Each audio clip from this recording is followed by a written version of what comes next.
What up, Montana? Welcome in. 102.9 ESPN Radio, SWX Montana Television, and the ESPN MT app. It's Nuanez Now coming to you live from the Grizzly Disposal Studio here at the Missoula Broadcasting Company.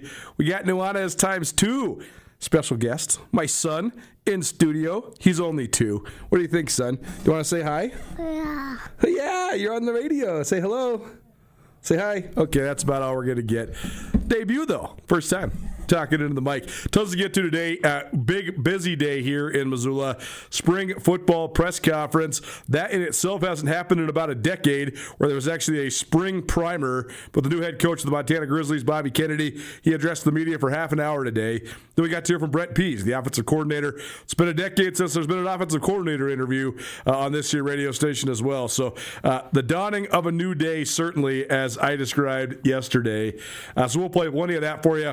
Ryan Tutel, contributor here at ESPN Radio, he was in tow with me, so we did a sort of a reaction segment here that we'll play for you in just a quick minute. Also, the news of the weekend on the national and international level, gold times 2 for United States hockey. Both the men and women took home gold in Milan at the Olympics. It was a unbelievable finish to the Olympics with the overtime victories for the United States over Canada. So Jeff Safford, Hayden Smith, they sat down and hashed all that out for you. We'll hear from Taylor Chiric, a sophomore dynamo for the Montana State women's basketball team. And that's all here just in hour number 1. Hour number 2, we'll have 5 different sound bites from Bobby Kennedy's press conference, talking about everything from the spring ball schedule to a preview of the offense to some of the coaching staff turnover and the announcement of a new defensive scheme at Montana. We'll hear from Brett Pease, the offensive coordinator at the University of Montana as well. So a jam-packed Griz football heavy hour number 2 coming your way here on this Wednesday. Want to stream it? You can. 1029 ESPN.com. You can also always use the ESPN MT app. You can also always use YouTube. You can also always use Facebook. And you can also always use Twitch. If you'd like to be a part of the show, 406-888 1029. That's 888-1029. And send us a text, shoot us a call, anything like that. And remember that number, because at about 4:45, I'll give you a chance to win some wings from the Desperado Sports Tavern and Grill. So remember that number. And anytime you ought to be a part of the show, 406-888-1029. Got to get to it because we got a lot to get to today. Here's my conversation from earlier, a reaction of Bobby Kennedy's press conference with our good friend and contributing member of the show, Ryan Tutel. Coming to you from the Lion's Den here at the Tutel residence. Ryan Tutel, Colter Nuanez. We just got done with Bobby Kennedy's press conference, pre-spring press conference. That's a, not going to say novelty, but rarity, certainly at the University of Montana. I don't ever remember Bobby Houck doing any of those sorts of things. And then we also got to talk to Brett Pease as well, so I figured we'd give you some impressions. So what's up, man? How's it going? Yeah, great, dude. You got the golden ticket. I don't let many people in here, so think highly of you, and I'm happy to have you at the residence today. Well, the press conference in itself was something different than what we're used to this time of year. Give the credit to the University of Montana and for Bobby Kennedy for doing one. He came well prepared. He had front, back, inside, outside, and both sides of those piece of paper, about 8 turns of the note card worth. I think he touched on 8 different subjects in his exactly 20-minute long opening statement, everything from in-state recruiting to off-season conditioning to his plan for spring ball to a lot of the offensive staff that has been confirmed as being hired to a lot of the defensive staff that he's unable to confirm as being hired. Also talked about transfer portal, the lack of departures from the Griz football team, and then gave some thoughts personnel-wise on the offense. He certainly has a different style of talking, so it takes him a little while to get to where he's going, but I did appreciate the preparedness and just the transparency. Just your broad initial thoughts on what Coach Kennedy had to say. Yeah, well, I mean, obviously it's such a departure from what was there with Coach Houck, which was nothing at this juncture in the year. And, lo and behold, even an assistant coach showed up. So, I mean, it's a brand new day at the University of Montana. Yeah, offensive coordinator Brett Pease was also there. He gave about 12 minutes worth. We'll play about 9 minutes of that later on here in the show, about 5:30. That's coming up. So if it feels like it's been forever, it's because it has. It's been a decade since we've had a coordinator on 1029 ESPN Radio. So that's coming your way about 5:30 today. So, these are the sorts of things that I do not want to make too much of, and yet I still think it's worth noting. The preparedness that Bobby Kennedy had was phenomenal. Like you said, I mean, basically 8 pages worth, even though it was on one note card, it was like folded in half and back and forth. But it's all handwritten. Yep. And you just wonder, like, hey, is there a better way, like, to do something like that? Or like, were there no iPad, obviously, or typed out or whatever? That said, he clearly took a fair amount of time to sit and write, and so I give him credit for that. And the fact that, again, that there was a press conference at all, he had the talking points that he wanted to hit.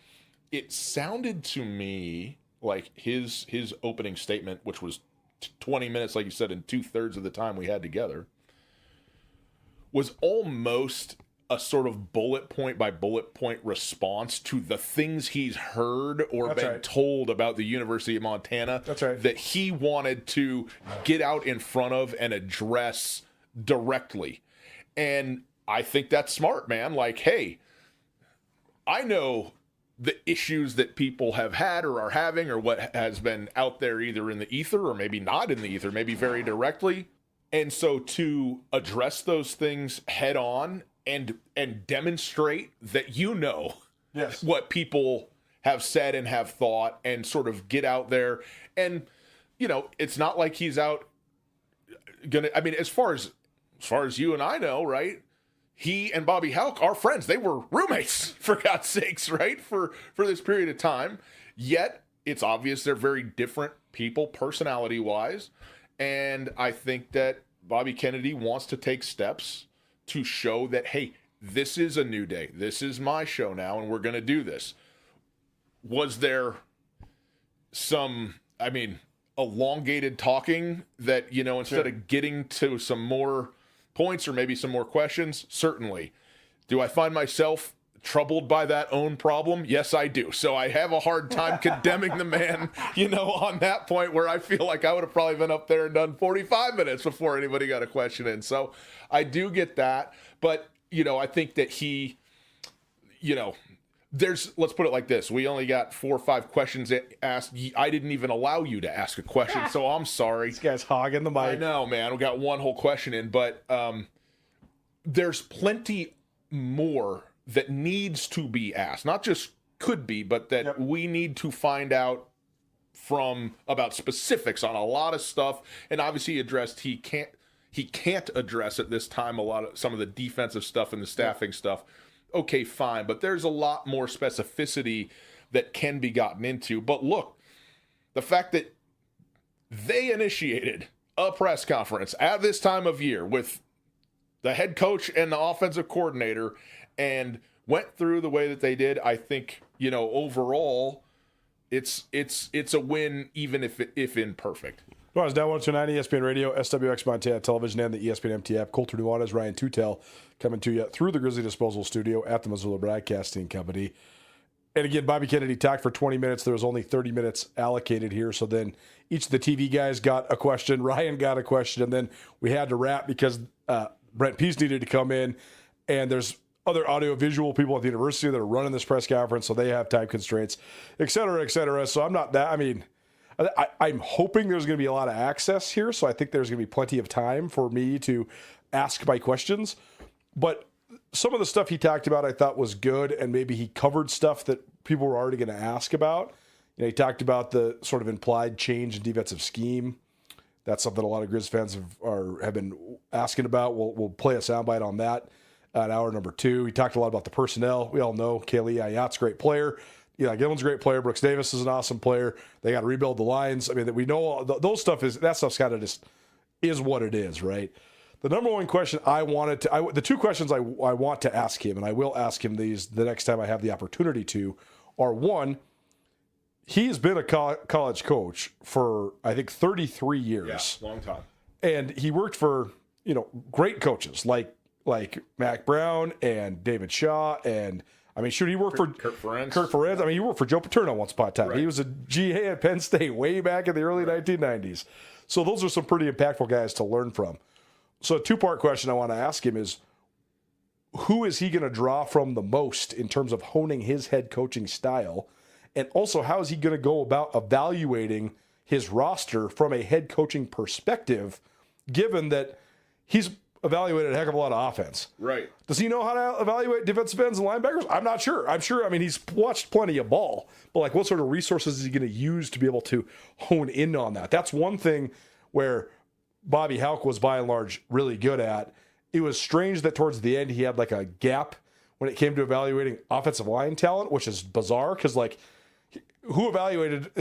And I never thought Bobby Hauck would get to the point where he was evaluating running backs and receivers way better than he ever was linemen, but that was the case. I mean, running backs and receivers have been not close towards the top of the list for the Griz problems, but I'm interested to see how Bobby Kennedy handles that element of the head coaching chair. Yeah, for sure. And I mean, he did get asked broadly kind of what has it been like to be the head coach, but that is a very general question and a good question, but you're not getting into the nuts and bolts of, hey, man, like, what are you going to do from your seat to put an offensive guard in place? Yes. And I think that's stuff that I think it'll even be better to ask that stuff as spring ball rolls through and there's actually dudes on the field.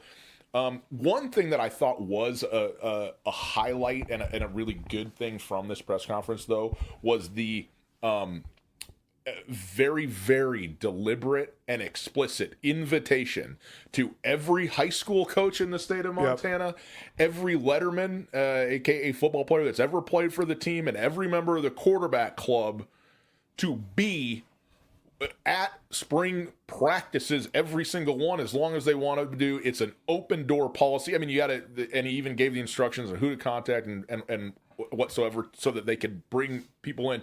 But opening the doors, and I mean, that seems like the most obvious groups of people that you would have the doors open for, and yet to initiate the invite and say, hey, come on down. We want you here. We want you to be a part of this thing. I think that's a very good first step in which ultimately, and obviously there's concentric circles here, okay, but you want the open door to be to everybody who cares about the Montana Grizzlies, right? You want to bring the community in and make everybody feel like they are not merely fans, but a part of the thing. And I thought that was, again, just a very nice initiation in that direction for him to do today. Well, it's now 102.9 ESPN Radio. The other thing I really wanted to ask him, because I think this is the most important part about being the head coach at the University of Montana. And it's actually the thing that was probably the greatest trait that Bobby Hauck had in his role over all the years as the head coach of the University of Montana, is what are you going to do as the head coach to uphold, to reattain, maintain, and uphold the standard that is Montana football? Like, Bobby Hauck was well aware of what the expectation is. I'm sure Bobby Kennedy is too, but I want to know how he is going to.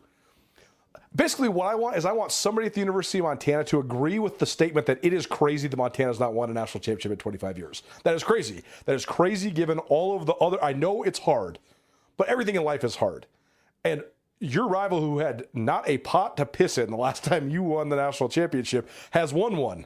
So what are you going to do? Like, if you look at the rivalry over the span of the whole last 125 years, there's like multiple eras of it, right? The last era just came to an end with Montana State winning it. Now this is the dawning of a new age on both sides of the rivalry. What are you going to do to get Montana to where they rightfully belong? That's like the number one question I have for Coach Kennedy. How much do you understand the expectation that comes with the seat that you now sit in? I think it's a great question. I think that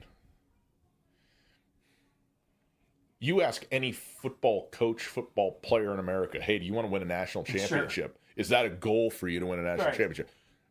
Of course. It's what we're here for. Yes. It's what we do. But it is different at the University of Montana. Because you can.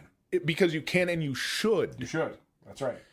And it hadn't happened in a quarter century. And so I think trying to get a feel for that in a line of questioning like what you're talking about is good. But my question to you is, here's a guy who's a first-time head coach, has been head coach 3 weeks, right? Yes, 2 weeks, 3 weeks? Since February 6th. Okay, yeah, there we go. What would you like to hear? Not, don't even tell me what you think he would say, but I would like what do you want to hear back when you ask a question like that to this guy who's new to the university, really 1 year, and brand new to being a head coach, trying to sit in on a 1 year contract and go, hey man, the mountaintop, that's where we're headed. What do you think? Like, what are you looking for? I would love, this is what I would love to hear from not just Bobby Kennedy, but people at the University of Montana. We have to tout, I say we as people that are Missoulians and people that are, as myself, a University of Montana alum.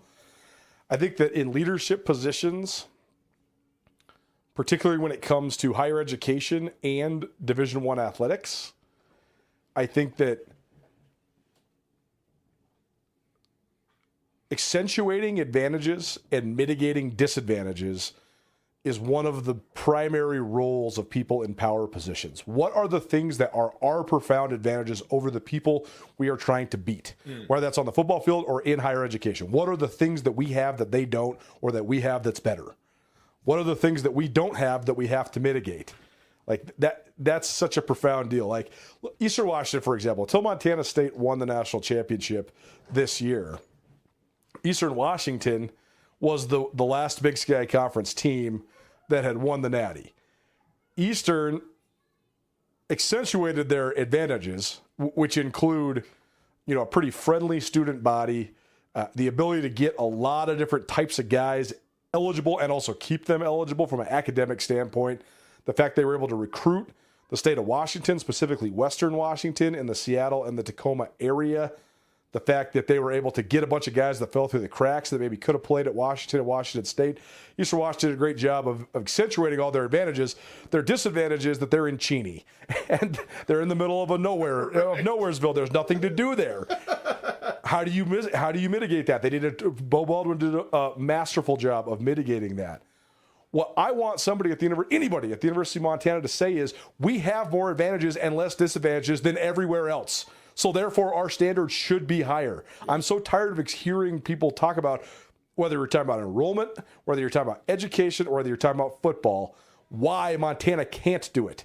I want people to tell me why you can and why you will, because I just think that there is, even when you compare to Montana State and Montana have a lot more in common than they have that isn't in common.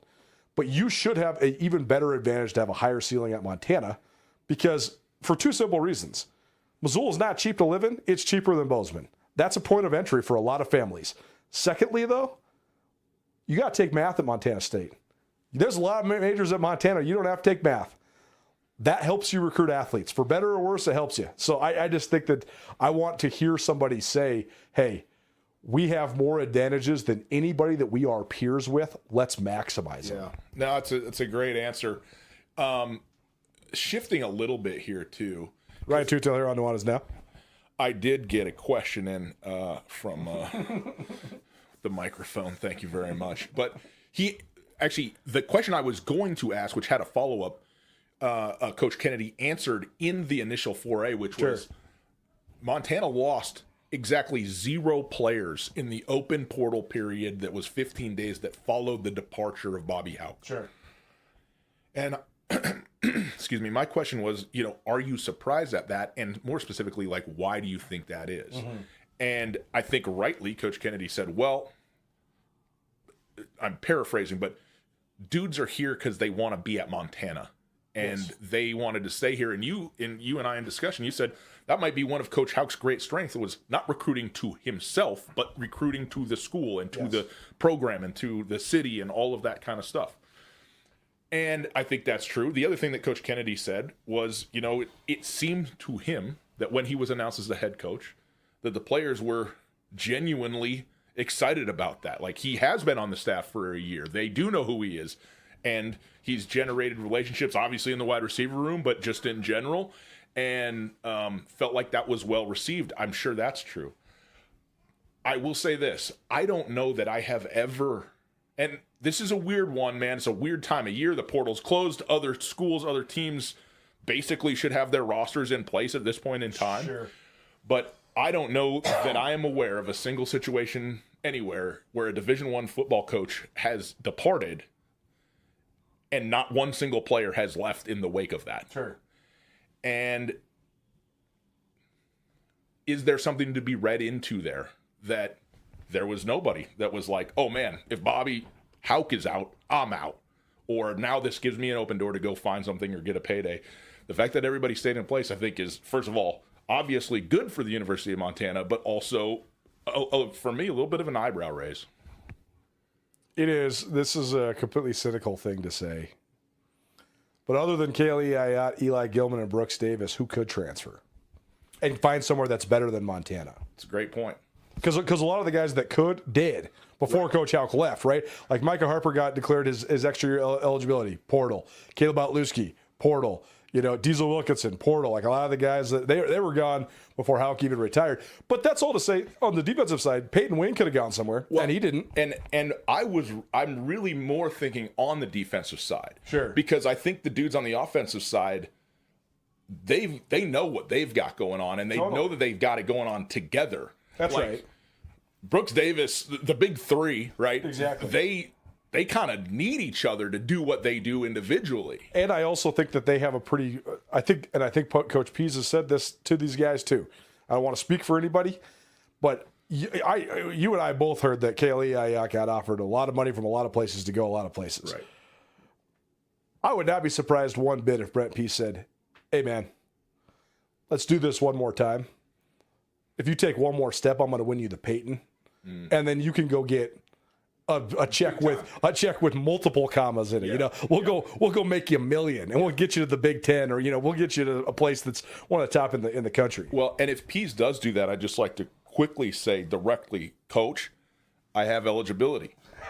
So if you could build me up a little bit, I can deliver the rock, and I will happily ride it out with you till that senior year. Well, it is interesting though. Back to your point that Montana has had attrition in the portal by guys chasing greener pastures, but they have not had a ton of attrition through the portal of guys being like, you know what, F this, I don't like it here. Right. It's almost always guys that are trying to go to just a bigger level, a higher level. They like during COVID, they had the least turnover of anybody in the country. It's actually why they got stuck in this transfer model, because everybody stayed during the COVID years. So then they had like 40 seniors, and then they had to figure out a way to replace those guys. Yeah, but I mean, you bring up a guy like a Peyton Wing, or several. I mean, there is not a lot of guys on defense who have a ton of history at the school where.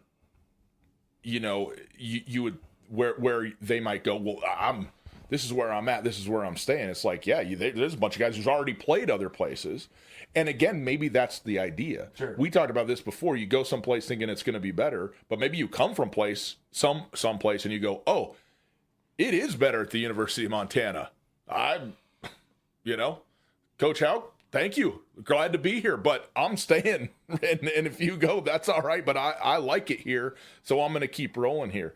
And I think there's that is probably true, but especially without having a defensive coordinator, announced, and several members of the defensive staff. To think that all of those guys were like, no, we're staying here, we're doing it, it's pretty remarkable, actually, to me. Not one single guy, not one. I mean, do I expect 15 to go? No, but 2? Well, I also wonder if so much of it's just the timing, right? Like how and where can you go? And maybe if you tell young people, hey, this guy's taking over, all you have to endure is 2 weeks worth of winter conditioning and 6 weeks worth of spring practice. And then you can decide, right? Because if this roster stays completely 100% intact from the day after the spring game until August 29th when they open their season, then we'll be in shock about it. Then I'll be totally impressed. There isn't the spring football window for transfers anymore either, so that also could alleviate some stuff. We'll see. Nuanez Down 102.9, ESPN Radio, Ryan Tutel, Colter Nuanez. The last thing I wanted to say on this is that I appreciate the adamant and constant talking about the reignition of the in-state recruiting. That was the number one thing that Bobby Kennedy led with today. I also would just like more depth. I don't want the implication to be we're recruiting in-state because the boosters told us that we should. I need you to tell me why you should, because the why is definitive. Montana State has been to back-to-back national championship games, and they've had, 7 and 8 all-conference players that are from the state of Montana. Like, you have to know the actual tangible figures here. And maybe that's just a part of education. Maybe that's a part of Bobby Kennedy learning this stuff. Or maybe he just said he knows that and he just didn't elaborate on it. I'm not sure. But if you're going to say you're going to recruit Montana, awesome. Tell me how and why. Yeah. No, I think it's fair. I think that, again, we got a lot of generalities that need to be rooted in specificity, and Yes. we're not today. And that is what it is. But I just think that, I don't know. It's hard to go, well, it's better than silence, Sure. And so that's the thing. I want a re-emphasis into the genuine nature of this. Yes, though, right?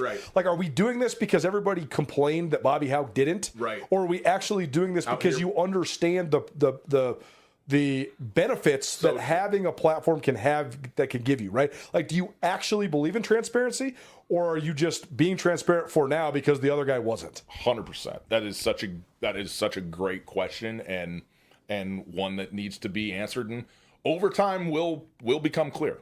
No, is that what it's at ESPN Radio? Ryan Tutel, Colter Nuanez. Anything else before I get you out of here? I think you're great. Thanks for coming to my house. Gotta love it. We'll be hearing more and more from Ryan as this all transpires, especially with spring ball right around the corner. But for now, we'll take a break and come back. Talk some hoops. Well, plenty of Bobby Kennedy and Brent Pease coming at you in hour number 2. So don't change that dial. Keep it right here. It's 102.9 ESPN Radio. If you're in search of a trading card of your favorite player, or if your kids are, swing into Zootown Sports Cards. If there's a card of a player you're searching for, Zootown Sports Cards has the cards. With an almost endless collection of singles and inserts, whatever and whoever you're in the market for, Zootown Sports Cards has it. 1990s NBA stars, Zootown has it. 2000s football players, Zootown has it. And looking through the collection is half of the fun. Come check out all of what Zootown Sports Cards has to offer in the Stevens Center in Missoula. Are you a vacation rental or property owner in western Montana? Tired of the hassle but still want to boost your bookings and revenue from your property? Mountain Town VRM uses a small pricing system that automatically adjusts rates based on seasonality, demand, and local inventory to maximize both occupancy and revenue. We provide 24/7 guest support, cleaning that ensures smooth check-ins, quick responses to issues, and a high-quality experience that encourages repeat bookings. Let Mountain Town VRM do the work while you enjoy the return. Visit mountaintownvrm.com to see what your property could earn today. Cold weather cravings? The Montana Club has got you covered with scratch-made comfort food to match every craving. From perfectly grilled steaks to satisfying salads, they're ready to handle your hunger. So grab a table with a reservation or keep it casual and order delivery straight to your door. Great food made easy. Visit MontanaClub.com to order or reserve and come warm up at your Montana Club. Brooks and North Reserve, Missoula.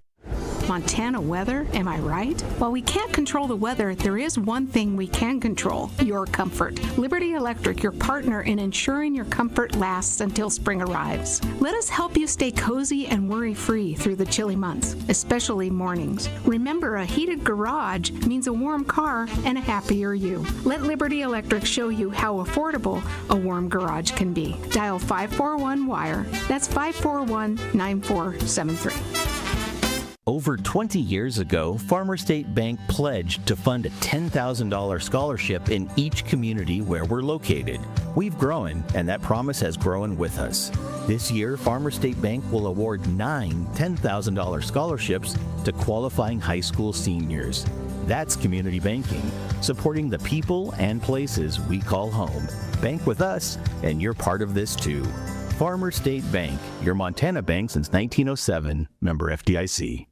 Let's go, girls. The 18th Annual Missoula Women's Fair is back. Saturday, March 7th, 11 till 4 p.m. at the UC Ballroom. It's a whole day of shopping, Zen Den experiences, live entertainment, raffle fundraiser, and the return of the $100 cash giveaway. A signature highlight of the event is the large themed raffle baskets fundraiser with 100% of proceeds going to community-voted nonprofits, Blue Mountain Clinic, and Impact Kids Foundation. Come for the shopping and entertainment, stay for the community connection and cash door prize. Details at womensfair.org. ESPN Missoula Sports Center. For the third year in a row, a Golden Bears secured a four-peat, and the Billings West wrestling team won the team state championship for the fourth straight year. Hello, I'm Jeff Safford. The Billings West Grapplers completed one of the most dominant runs in the history of the state, rolling to 286 points at the Class AA state tournament. Michael Ohio earned a fall in less than 3 minutes into the championship match at 150 pounds to seal his fourth straight individual state title. Ohio is the 43rd wrestler in the history of the state of Montana to four-peat individually, including the third year in a row a Billings West wrestler has done it. The Golden Bears charged through the season, winning every single duel and every single invitational that they entered before plowing through the Eastern AA and that state tournament. Ohio was just as dominant, posting a 47-0 record with 23 falls. Dynasties ruled the weekend on the mat as well. Sydney rallied late to overtake Laurel as the team champion in Class A. The first state title since 2022 for the Eagles means Sydney has now won a record 14 state championships as a program. In Class B and C, Huntley Project continued to reign supreme. The Red Devils rolled up 6 individual champions and totaled 286.5 points, a state record, on the way to winning their 5th consecutive team title.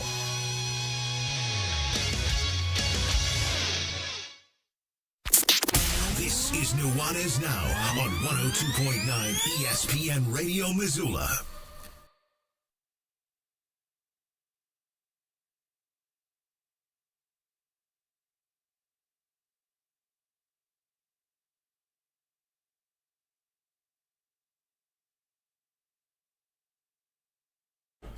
Welcome back. 102.9 ESPN Radio, SWX Montana Television, and the ESPN MT app. Colter Nuanez coming to you through the Grizzly Disposal Studio. Grizzly Disposal, locally owned, veteran-owned, and the only Bears that should be in your garbage.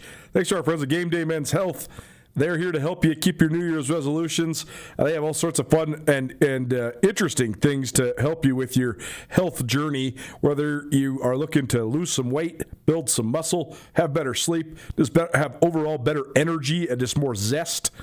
Game Day Men's Health licensed medical teams offers safe and personalized various therapies. They got cutting-edge peptides, vitamin regimens, and more to support you on your journey to health, recovery, and performance.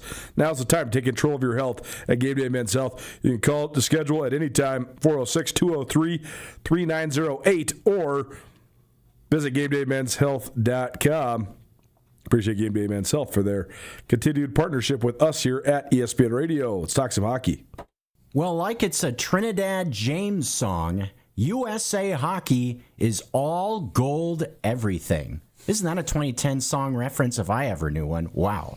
Haven't heard that song in a while, but we're here to talk some hockey on 102.9 ESPN Radio, the ESPN MT app, SWX Montana. Of course, we wrapped it up last week with the USA Women's winning gold over in Milan at the Olympics, but on Sunday, what an epic final as well. USA men's hockey gold medal winners over Canada in overtime, the first time since the Miracle on Ice. What a way to bring hockey to the U.S. in terms of seeing some just awesome hockey games. Myself, Jeff Safford, here with Hayden Smith to talk about the Olympics. Also have the NHL season resuming tonight. Won't have to wait long after the conclusion of Nuanez Now. The Seattle Kraken will continue their season on the road, taking on the Dallas Stars. And then it's just this wild push to the Stanley Cup playoffs, with it being now an abbreviated schedule to a degree, losing time. That surely will be a lot of fun, seeing a lot of NHL hockey. Now, thinking about other tournaments, the college ranks also rolling this past weekend, the ACHA, thinking about the Montana State Bobcats, the Griz hockey team, also the University of Providence, all taking part this past weekend at the West Regional Tournament over in Salt Lake City. Hayden, I'm sure that was a nice little break to see some college hockey as well, thinking about teams in the Treasure State representing the West. Yeah, I mean, it was great to see those guys have a great end of the year. Beating the Cats at home was awesome, and then taking down Providence, and then having the best seed ever for the regional tournament was a great step forward for the Griz, and I'm excited to see what that looks like for next season to build on that. And it was a tied game in their first round matchup against Arizona State as the number 10 seed ultimately falling an empty netter, two of them actually, playing a role in a loss for the Griz when it ended up being a 4-1 loss. Thinking then about the University of Providence, tough for them. They lose to Utah State in their second game of the tournament, 2-1, just missing out on the national tournament. But for the third year in a row, Dave Weaver's Montana State Bobcats, 3-0 at the West Regional Tournament. They're headed back to nationals in a few weeks in the month of March. You know, I just like every sport with Montana State right now, they're just good, man. There's not much else to say. Hayden Clem is a fantastic player and captain. He's got the boys rolling. Sometimes losing to the Grizzlies right before, I think, a tournament that really matters is a great eye-opener for some of the guys. And that's a puts great their point. heads in the right place going into practice and putting their heads down and getting to work. So as much as it was a lot of fun to see the Grizzlies beat the Cats, I think that, you know, it may have actually been beneficial for them to get punched in the mouth and regroup. And here we are going back to nationals for, for a couple years in a row now here. And the West Region, or the Mountain West Collegiate Hockey League, still very well represented, the league comprising Montana and Montana State. Thinking about, of course, the Bobcats will be at the national tournament, 16 teams nationwide, a part of the ACHA Division II National Championship Tournament. Utah State, who I mentioned just getting by Providence, they are one of the three. And then the West Regional champion, Weber State Wildcats, the third team. They just had been a wagon all season long, finishing with 36 wins in 38 games. Yeah, Wow. I mean, that's freaking ridiculous, Jeff. Insane. And especially, and I know we talked about this, like, the teams that they're playing are very good. It is not like they're in a weak schedule here. So the fact that they can be so battle-tested all of the time and continue to win these games, even the close ones, and they obviously blow a lot of guys out too, it's really incredible that they can continue to do that. And I'm excited to see if they can continue that push into nationals. It's going to be a great representation for the conference for sure. The ACHA Division II National Championship Tournament in a few weeks' time in the St. Louis region, starting on Thursday, March 12th. Montana State's first game coming at 5:15 Central Time, so about 4:15 local, again on March 12th. We'll follow the Bobcats and other teams linked to the Treasure State and West region, thinking about college hockey. But back to the Olympics. Mentioned women's Team Canada getting a win in OT last week, and then on Sunday, Team USA on the men's side also getting a win in overtime over Canada. Of course, myself not being an early morning guy, it was an early morning wake-up call, 6 a.m. on Sunday for that final. But thinking about the two games we saw and the two wins for USA Hockey, man, that was just unbelievable. No, they're both incredibly exciting. I thought it was interesting that they both ended up with the same score, 2-1 finish. I think it's a testament to just how good the defense and especially the goaltending on both sides has been. Erin Frankel was lights out. She was outstanding. I think for she the allowed women. one goal the entire time. And 32-2 goal differential. Both teams were 100% on the PK. I mean, just an exceptional showing on the defensive side for both teams. And obviously, you got your game winners in overtime, which was incredibly exciting and great finishes. And I just think it's a great representation of where hockey is in the United States. And it's onward and upward right now for both men's and women's, and it's really exciting to see. And one thing, thinking about the USA men's squad specifically, you mentioned special teams there briefly. A lot was made with their roster going into the tournament, kind of hemming and hawing. There should be a little bit more firepower on this roster, a little bit of, I guess you call it, controversy surrounding some selections. But I think some of the picks that they ended up making, some of these glue guys that ended up being a part of that Team USA penalty kill, ended up being one of the big reasons why they're able to take home the gold. Oh, without a doubt. I mean, Vincent Trocheck doesn't score 40 goals a year like Jason Robertson does, right? But like we talked about, like, this is a roster that was built with guys playing specific roles. And if you're going to play Canada and you're just going to bring the most skilled players on earth to try to compete against the most skilled team on earth, you're going to lose. You cannot play Canada's style and beat them at that. They're just simply better at it. And so really, the USA looked at it and it said, how do we hem some of these guys down? How do we stop their offense, but also don't put our, offensively us in a position where we struggle as well? And I think they did an incredible job with that roster management. They got a lot of a lot of heat, I would say, for the way that they built that roster. So I think those guys must just be feeling on top of the world right now. A lot of I told you so's. And yeah, I mean, they just did a great job. I think Bill Guerin did a fantastic job putting that roster together. And you know, it wasn't going to be a roster that we were going to beat Canada 6-5, right? But it was a roster if we could, have Connor Hellebuck have a fantastic game and have our PK guys, be balling out. That 5-on-3 was unbelievable, man. Like, how do you stop one of the greatest power plays in history and don't let him score on a 5-on-3 in the gold medal game? I mean, that is just such a big moment, and you have to have the right players to play those roles, and I think they did that perfectly.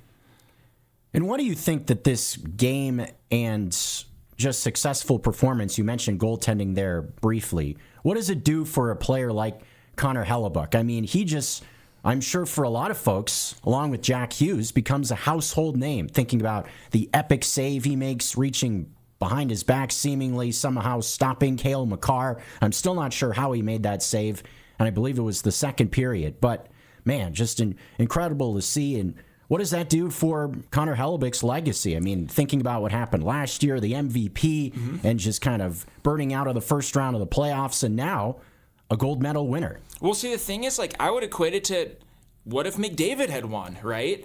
And I think Austin Matthews is actually a better representation of what Connor Hellebuck went through, right? Whereas these guys are superstars. They, Austin Matthews had a 69-goal season. Connor Hellebuck won the Vezina last year, and the perception is that in the big moments, these guys do not step up and make the plays. So that has to feel great for him to finally, prove people wrong in the biggest stage in hockey there is, that he can play in those big moments, he can make the big saves, and he can get it done. So for the Winnipeg Jets fans, I know it was probably tough to see, Connor Hellebuck beat your team nearly single-handedly, just like Toronto probably did not like seeing their captain beat their team.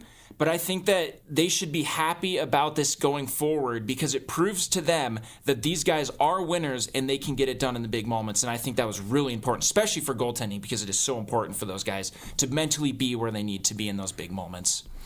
Hayden Smith and myself, Jeff Safford, talking some hockey, wrapping up the Olympics. We'll also look ahead to what's coming in the NHL schedule here on 102.9 ESPN Radio. A lot of fun to see all that awesome hockey. But you mentioned Connor McDavid's name. I mean, thinking about what he has gone through, losing in the Stanley Cup final twice in the last 2 years, and now this tough gold medal game loss. What do you expect to see from him now going down the stretch? Man, that is a great question. He's lost before, right? And I think that a great way of putting this is, they lost in the Stanley Cup that first year. You know what he did? He got that team right back there the next year. So I don't think that this guy is by any means discouraged. I do think that when he closes his eyes at night, he sees Matthew Tkachuk in his nightmares. Probably. I think that's certainly the case. But, these are world-class athletes. He's one of the best players. I mean, he won the MVP of the Olympics and lost just like he did in the Stanley Cup. So, I mean, it's not like he's the problem by any means. But at the same time, on a 3v3, you have literally 1, 2, and 3 in the world in Makar, McKinnon, and McDavid. And I think he tried to do a little bit too much in that overtime. Don't try to go. I understand when you're playing, a 500 team in the NHL and it's a bottom 4 defensive pairing and you can wheel right between them and do the things that you need to do. But this is not the case in this situation. I think that he needed to rely on his teammates a little bit more in that 3v3 setting. Now, it is weird to be playing 3v3 in such a big moment, but the fact of the matter is they'd already done it twice, right? I mean, it's not like and Canada had benefited from it as well. That's what I mean. Everyone can complain about the 3v3 not benefiting Canada. It actually benefited them twice prior to this. And if they'd have won, I don't think that we'd be hearing it the same way. But no, man, I mean, he's the best player in the world, but sometimes even the best players in the world got to rely on their teammates a little bit to get it done, and I just think in that moment he needed to do so a little bit more, and hopefully he learns from that, and he can take that into the rest of this push in the NHL season, because they are not out of it yet, and I would not be shocked to see them back in the Stanley Cup final again for the 3rd year in a row. Well, have no fear, Canada. I'm sure their national hockey team isn't going anywhere either, and I look forward to further battles down the road between Team USA, Canada, and really amongst other national teams as well. I mean, we saw awesome hockey throughout the Olympics on both sides. So a lot of excitement. And now even more hockey to come. That's right, the Seattle Kraken, along with many other NHL squads, getting going tonight with their schedules. What will be a wild push to the finish. We haven't seen any NHL hockey since February the 6th. So missing a few weeks, they're going to have to be jamming some games in, so to speak, back-to-backs. It's going to be a lot of hockey coming down the stretch. But just kind of to reset things, if the playoffs were to begin right now, obviously we have a chunk of time here to the end of the season, but if the playoffs were to begin right now, thinking about both sides of the equation, we would see matchups starting out in the East between the Tampa Bay Lightning and the Boston Bruins, Montreal Canadiens and Detroit Red Wings, also the Hurricanes and the Sabres. Sabres would be cool to see them in the playoffs. Love to see them get there. Along with the Penguins, that's an interesting one for me too. And the New York Islanders, that's the Eastern Conference matchups. Then out west, Hayden, your Avalanche sitting there would play against the Anaheim Ducks. That would be surely a lot of offense there if that playoff matchup really fun matchup would present itself. Then the Minnesota Wild and the Dallas Stars in the first round. That would seem like a wild matchup to me. And then the Golden Knights and the Utah Mammoth in year 2. That would be a fun one, along with the Edmonton Oilers and the Seattle Kraken sitting there currently in a playoff spot. So, Hayden, of this group of playoff teams in the race right now, give me a group of, maybe on the eastern side and the west, give me a group of teams that you see as contenders and pretenders. The Lightning, I'd certainly say, are contenders. I mean, they've done it twice in the last 5 years. Victor Hedman's finally healthy. Nikita Kucherov looks like he's in a good place. He's going to be really fresh, obviously not playing in the Olympics. But they are certainly a team, obviously Andrei Vasilevsky as well. I mean, they are a team that's built with superstars. Brandon Hagel's another name that comes to mind that can definitely get it done. In terms of pretenders in the Atlantic Division, I just said I wanted to see them there, but the Sabres are certainly a team that I think are pretenders this season right now. Tage Thompson obviously had a great Olympics. He's a fantastic player. Rasmus Dahlin's one of the most underrated defensemen in the league, but to win in the Stanley Cup playoffs, you got to learn how to lose in the Stanley Cup playoffs first. We've seen it throughout the last 5 years. We saw it with Vegas. We saw it with the Lightning when they lost to Columbus in the first round. We saw it with the Florida Panthers. We saw it with the Bruins after they had the best regular season ever. So those teams got to learn how to lose, and I just think that getting to the playoffs is a very valuable experience for them, and it'll go far going into the future, but they're just not there yet. In terms of the Metropolitan, I think the Penguins are pretenders right now. It's going to be really interesting to see what they do at the trade deadline. Sidney Crosby's out for around a month. That's obviously a huge hit for a team that's really in playoff contention right now. And I think the Hurricane are finally contenders, man. They have had a weird run. Obviously, last year we saw some kind of wacky stuff with Mikko Rantanen leaving and then Logan Stankoven coming back in there. I think a guy that actually fit their system a little bit better. I think the Hurricanes are finally in the mix to really make a splash in the playoffs, and I really hope they can do so. Not really a contender or pretender right now, but another one I think is really fascinating are the Panthers, because they are literally at the bottom of the Atlantic right now, and you have Matthew Tkachuk coming back with a lot of gusto. I'm curious to see if Barkov's going to come back and where he's going to be at, but I definitely anticipate them making a huge push. I'm curious to see what they're going to do at the deadline, especially a team that's not really in the playoffs yet. If they're buyers, that'll be really interesting to me. It will also be really telling to me if they're sellers and, assessing where they're really at in terms of the franchise. And then, I'm going to talk about the Avalanche, Jeff. I mean, they are of course you are. They are an absolute wagon. You have hopefully the two most pissed off players in the league coming back, and Nathan McKinnon and Cale Makar. Hope that can light a fire under them that gets them rolling. The Central is ridiculous. Nobody wants to play the Wild or the Stars, and as a fan of Colorado, I would love if they were the top seeds so they didn't have to play both of them. The Stars are definitely contenders, and so are the Wild. I mean, the Central is just, who knows who's going to get out of there. I mean, the Avalanche are a great team, but as we saw last year, the Dallas Stars were Mikko Rantanen were right on the edge of their seats, and then he dumps a hat trick in there in the third period and destroys their dreams. So, that's the way that hockey goes, and man, that Central's going to be ridiculous. In terms of the Kraken, very excited to see what they do, just like with that trade deadline, which, by the way, the trade deadline is March 6th, so we're talking next week. I'm curious to see if they're going to be buyers and really make a push for it. The Anaheim Ducks, I'd imagine, will. We know the Oilers will, and we know the Knights will. So if the Kraken want to stay in the mix here into the playoff run, I think they're going to have to make some moves here to better their team. Well, a lot of fun NHL hockey coming up. It was fun seeing the Olympics, and now a push for a Stanley Cup. It begins now on a Wednesday evening, the Seattle Kraken taking on the Dallas Stars, right after the conclusion of Nuanez Now for a 6 o'clock puck drop with the great Everett Fitzhugh on the call for the Kraken. We roll on in this first hour of Nuanez Now. After this, Hayden Smith and myself, Jeff Safford, on 102.9 ESPN Missoula. More after this. Colter Nuanez coming back after this, rocking the same white polo that I am somehow.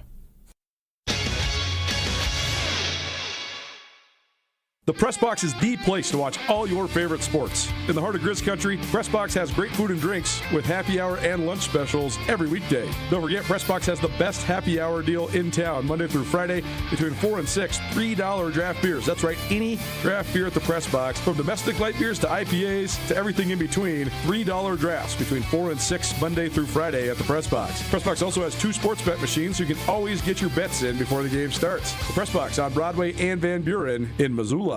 Buying a car shouldn't be an adventure, and at Missoula Chevrolet, it's not. Their team isn't paid on commission, so there's no pressure. Just honest help finding the right vehicle for you. You'll get real cash value for your trade, and the price you see, that's the price you pay. No back and forth, no guessing, no trail of fine print, just one low price, plain and simple always. So if you're ready for a smoother ride, on or off the road, head to Missoula Chevrolet and shop hundreds of vehicles in stock. Together, let's drive.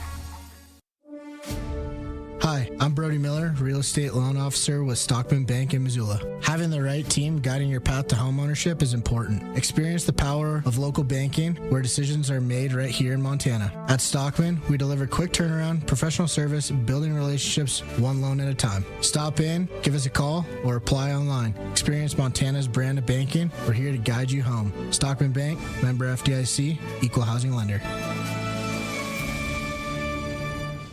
What do Missoulians do best? They support their local stores. Come support your local pharmacy at Palmer's Drug. Palmer's Drug is a retail and compounding pharmacy that is the alternative to big box chain pharmacies. You can expect short wait times, free medication shipping, and friendly service at Palmer's Drug. Located at 918 Southwest Higgins in Missoula, Palmer's Drug is the most convenient way to get your prescriptions in the Garden City. Come in and discover how they can serve your pharmacy needs.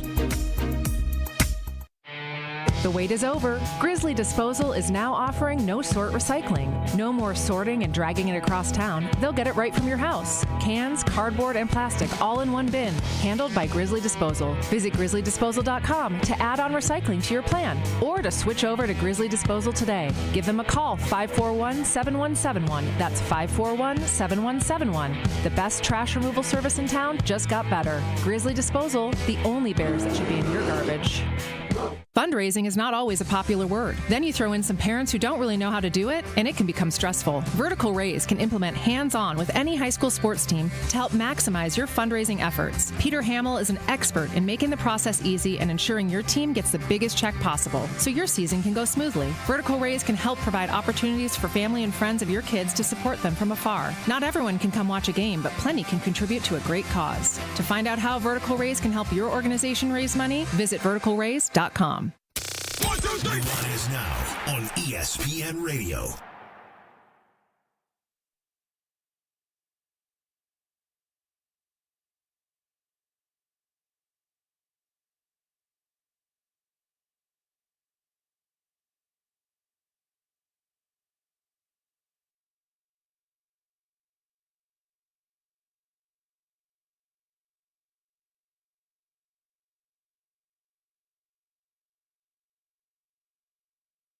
Man, it's been so long since I stood up and did the show. I used to do this thing standing all the time. Then we revamped the studio, and it certainly looks way better. But I'm doing a little housekeeping here. If you paid attention, if you watch on SWX Montana Television or on the ESPN MT app or on YouTube, behind me, I like to rotate this picture quite a bit. I had a really cool print of Wrigley Field. It's from like the early 1920s.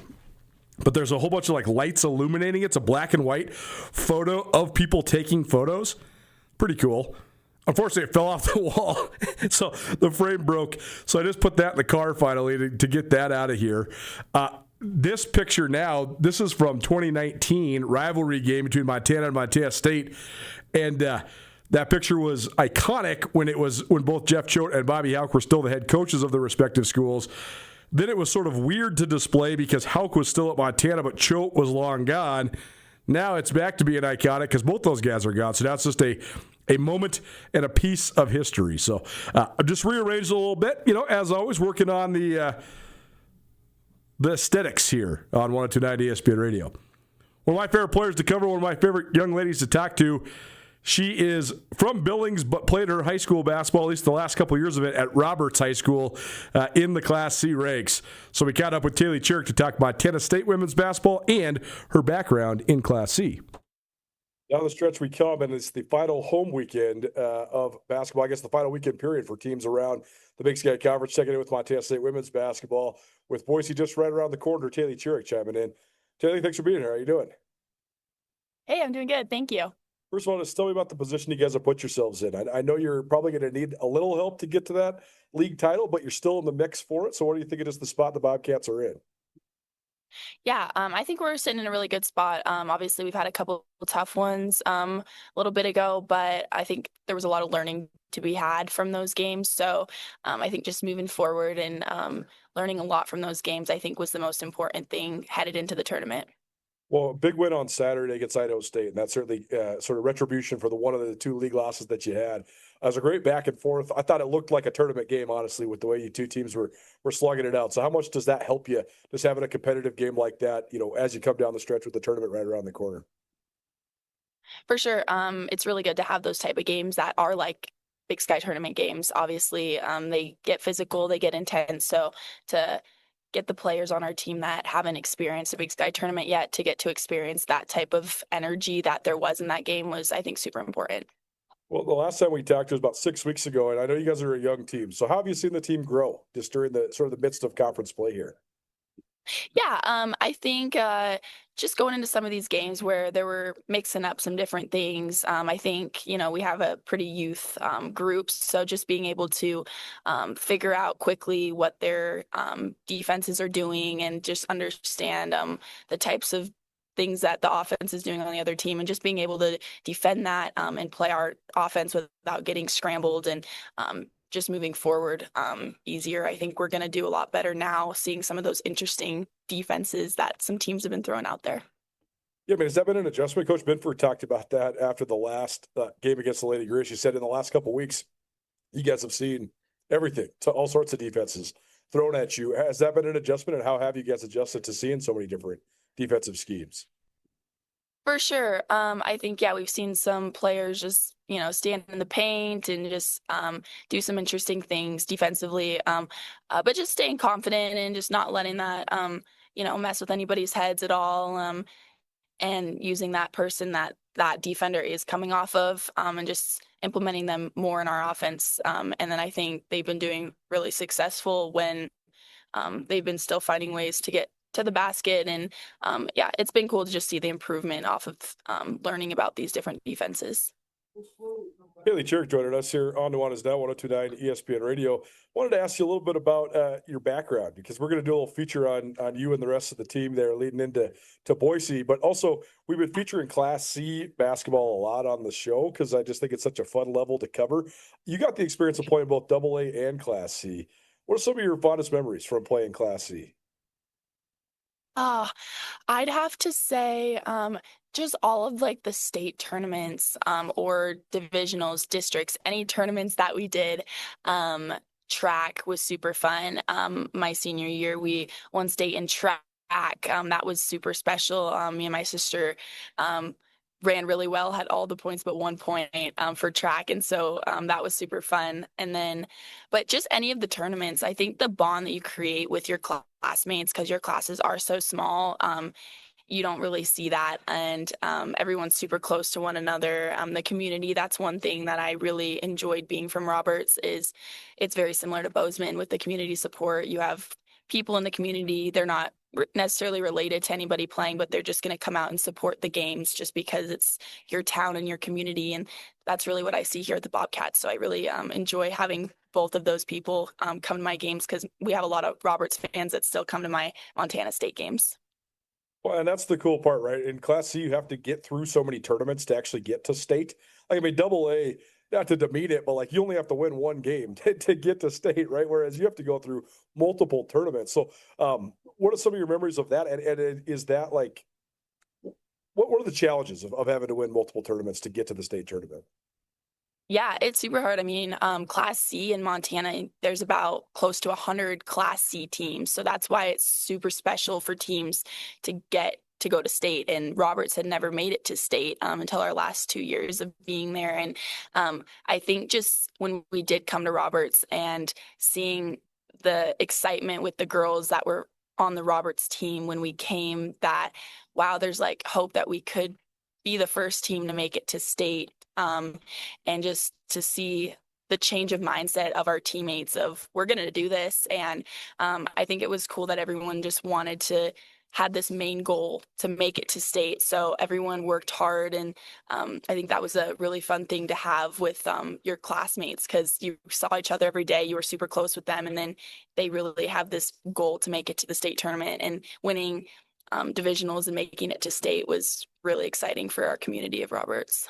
Yeah, and it's so cool how many then athletes have gone on to play at the highest level here in Montana, yourself included, but Tegan Erickson as well, Drea Wacker from Melstones playing for Lady Griz, Seth Amarud for the Montana State men as a Class C guy too. So how hard is the transition when you go from small school to the big stage?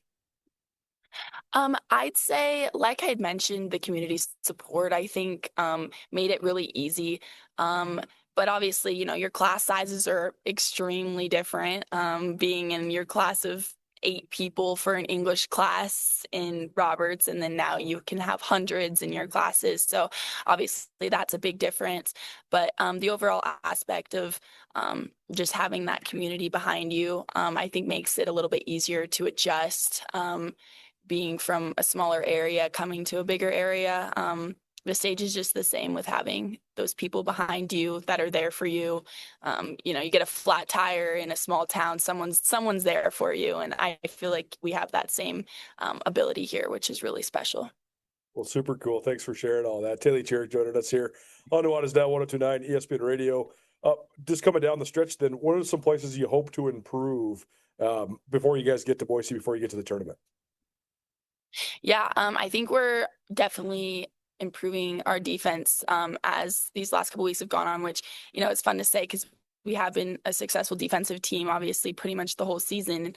I think to know that there's still growth for that, it's been fun. I think we're at a pretty good spot right here as we keep improving, and then just everyone staying confident and just, no matter what teams throw at us, to just be relaxed and just go out there and play like we know how to play. Is that it? Do you think that's the confidence and just being relaxed and settled in? Is that the key if you guys are going to go back to March Madness? I think so. I think so personally. I think we do have the keys to do really well in the Big Sky tournament, make it to March Madness. I think we have a very special team this year.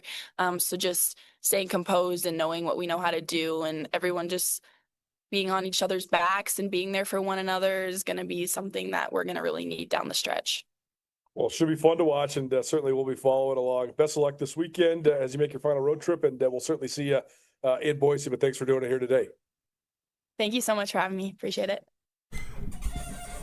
Taylor Cherrick, Billings and Roberts, Montana. Fun talking to her. We're up against it. We got to go. ESPN Roundtable featuring Bobby Kennedy, the new head coach of the Montana Grizzlies. Actualities from his press conference. That's next. Keep it right here. 102.9 ESPN Radio.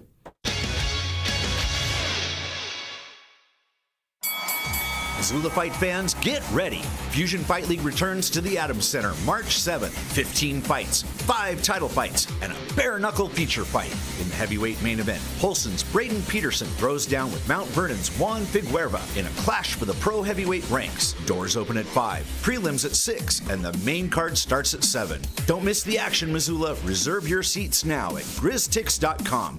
This event made possible by Stokes and Montana Moon Rockets.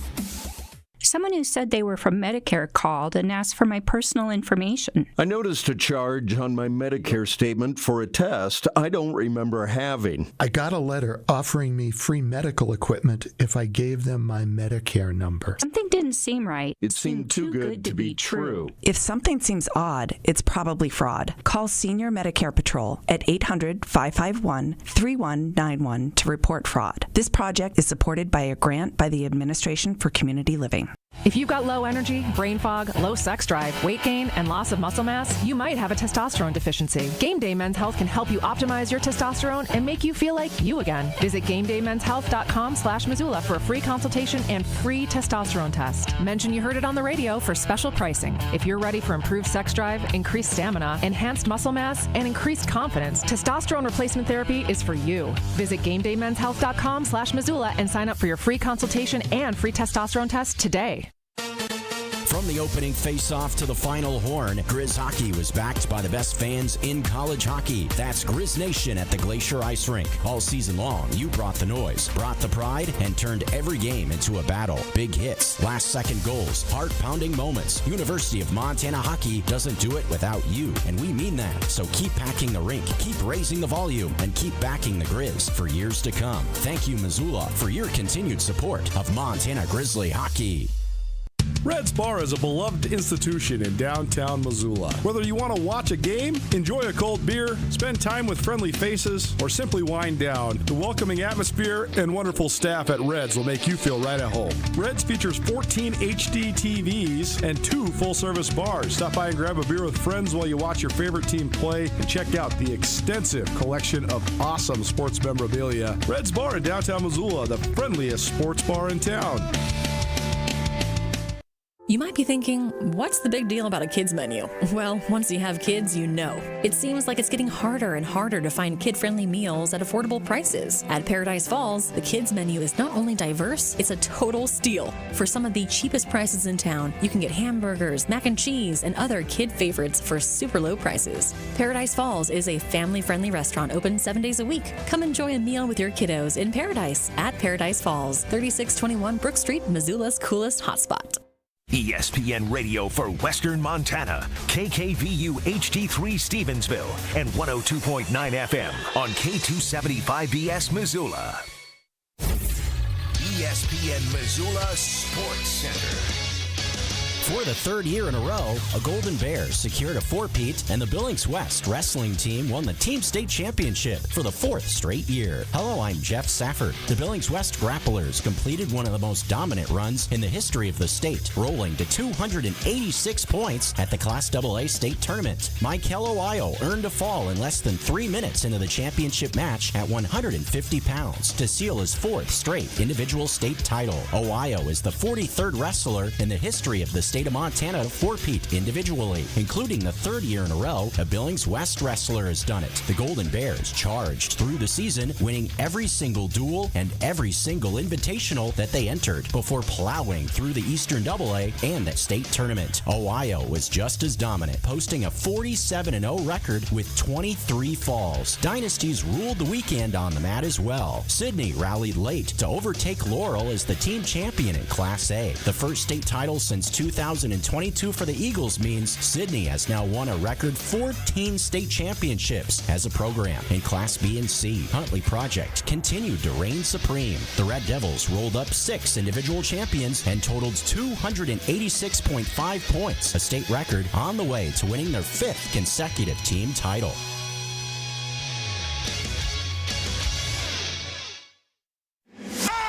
It's Nuanez now on 102.9 ESPN Missoula.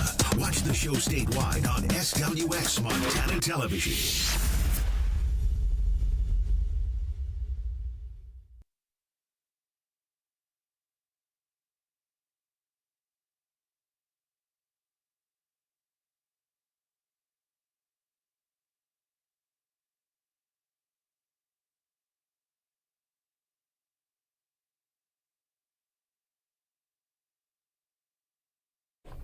Welcome back. 102.9 ESPN Radio, SWX Montana Television, and the ESPN MT app. Colter Nuanez coming to you through the Grizzly Disposal Studio.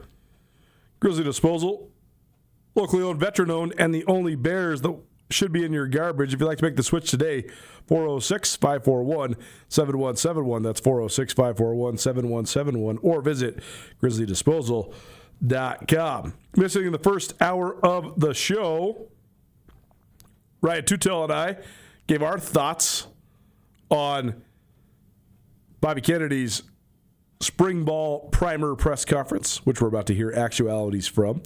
We also heard from Jeff Safford and Hayden Smith on all things hockey, and we heard from Taylor Chirick, one of the stars of basketball in the state of Montana, a sophomore at Montana State. The Rockets Robber, as they call her. That's a great nickname. She has over 100 steals this year. She's the second player in Montana State history to have back-to-back 100 steal seasons. And I know we've heard from Taylor one other time this year. Just working ahead a little bit here. We're going to Boise in a couple weeks. I guess T-minus 2 weeks here. Actually, that's crazy. 2 weeks from today will be the always too late, never-ending championship of the men's basketball tournament. I get it. I get why the Big Sky wants their game on Wednesday night to tip at 9:30 because it means it's the only college basketball game on in the country on a Wednesday night. So you're going to get all the sickos, you're going to get all the sports gamblers, you're going to get people from coast to coast. Anybody that's sitting at a bar, that's what they're watching. I get it. Spread the brand, whatever. It's just hard for me to stay up so late, you know. But it is fun. And it's just once a year. So we forge forward, certainly. Anyways, if you missed anything in the first hour of the show, you can always find it on the Nuanez Now podcast, which is available on all your various podcast hosting platforms. Please rate, review, subscribe. Time for our ESPN Roundtable, probably presented by Stockman Bank of Montana. I'm having a really hard time wrapping my mind around Bobby Kennedy. And that's no fault of his. It's just because that Bobby Hauck and who he is and what he is and what he has done as the head coach for the University of Montana has been such a consistent part of my life as a sports journalist, and in certain ways like a point of consternation, but in other ways like a point of consistency, right? So to have this transition, like Bobby Kennedy's the first coach the Griz have had, the first head coach the Griz have had in my time even knowing what the Griz are or that the Griz exist, that's from outside the family, other than Bob Stitt. Don Reed to Mick Dennehy to Joe Glenn. I guess Joe Glenn was like sort of outside the family, but he had coached at Montana previously. He had been an assistant years before. But then Bobby Hauck 1.0, Robin Pflugrad, Mick Delaney, all of that's like the same thing, right? Like all of that is guys that know about Montana. All that's guys that have coached at Montana in various different capacities before they became the head coach of Montana. Bobby Kennedy just showed up in Missoula in late July or early August. That sort of moment when when Bryce Erickson abruptly resigns as the receivers coach, and Bobby Hauck needs a receivers coach, and he goes to the well, and he finds a guy he's known forever. Bobby Kennedy and Bobby Hauck worked together at the University of Washington way back in the early 2000s, and I mean, I'm unsure in terms of Bobby Kennedy's qualifications as a head coach. But he is for sure one of the most overqualified position coaches the University of Montana has ever had. I mean, the guy won a national championship at Texas coaching on Mac Brown's staff in the mid-2000s. The guy coached for David Shaw at Stanford. I mean, Bobby Kennedy is aces when it comes to coaching wide receivers. So then how does he parlay that into being a head coach? That's such an interesting part of this story. The reason I'm having my hard time wrapping my mind around it is because it's such a departure. It's such a departure from what we are used to. In terms of the accessibility and the exposure, it is absolutely a win for Montana. Here's the thing. From the seat I sit in, as somebody that's covered the Big Sky Conference for almost 20 years, for somebody that runs a business that is all about Big Sky Conference sports in the state of Montana, from somebody that is sitting on your radio dial and sitting on your TV screen day in and day out, talking all things Montana sports, but that is heavily driven by the Griz and the Bobcats. Added accessibility and added exuberance for engaging in accessibility is an objective win for us. That said, some of the stuff that Bobby Hauck did during his career, I could not understand. Other stuff he did, I did understand. So it's just a big transition for me. Like walking out of Bobby Kennedy's introductory press conference, I didn't know what to think. I couldn't put my thoughts together in a concise fashion. Today, our lead segment with Ryan Tutel, I thought we did a pretty good job of putting our thoughts together in a concise fashion, but it's still a work in progress. It's just change. It's a departure from what we're used to. On the other side of the rivalry, Montana State has had so much change during my time doing this. Like during my time as a sports journalist in Montana, from Mike Kramer to Rob Ash to Jeff Choate to Brett Vegan, like those are all distinctly different people, but it was so much more normal to have it be different than the status quo that we're used to. So I don't know how to evaluate what we've seen out of Bobby Kennedy so far, but I'm leaning into that at the very end of the day, it's good for us because he wants to talk and he wants us to cover him, and that's a great thing. I want to hash out this next question a little bit more with Bobby Kennedy, but for now, the entry point here is, what is it like being a head coach if you are the head coach of the University of Montana for the first time as a head coach? Kyle Hansen from KPAX asked this question. Here's Bobby Kennedy on what the transition has been like. In the last couple of weeks, I guess just how's it been kind of like balancing, these responsibilities, where it's like hiring coaches. There was the transfer portal window that just closed. There's all these different things. How was it kind of settling into this job? And now obviously you're preparing for spring ball where you're finally going to take the field. Yeah, had a total blast. I've said before that I've always wanted to do this at the right place.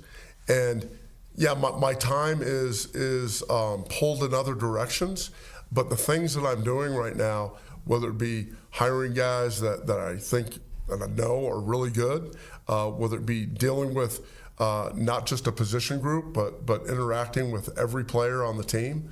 Our coaches are in the weight room 3 days a week for all 3 lifting sessions. They're on the field. Like, I like being around the players, right? Like, this is going to be a player-driven program, and it has been, okay? But recruiting, right? I enjoy talking to guys on the phone and getting to know them. People have commented, not that I look at social media. Okay, I do once in a while.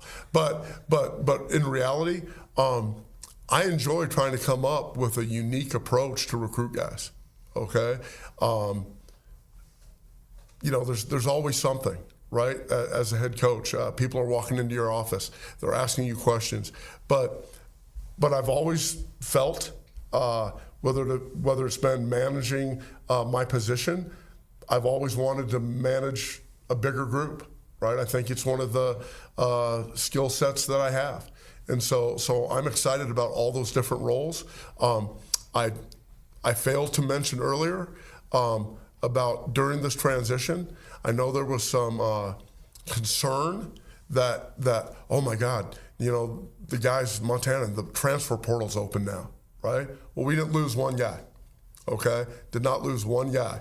And I do believe it's about the relationships you create with guys and also showing them that you care and you have their best interest at heart. But like I said, also being tough, right? They know, I've had to sit a couple guys down, and it wasn't anything egregious, but they know that they can be loved, but that you could also demand.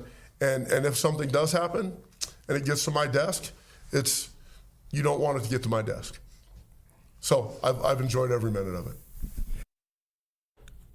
ESPN Roundtable, probably presented by Stockman Bank of Montana.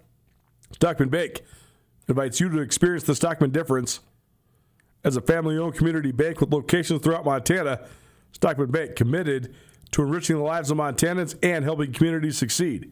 What that means to you is your money stays in the local economy, supporting your friends and your neighbors.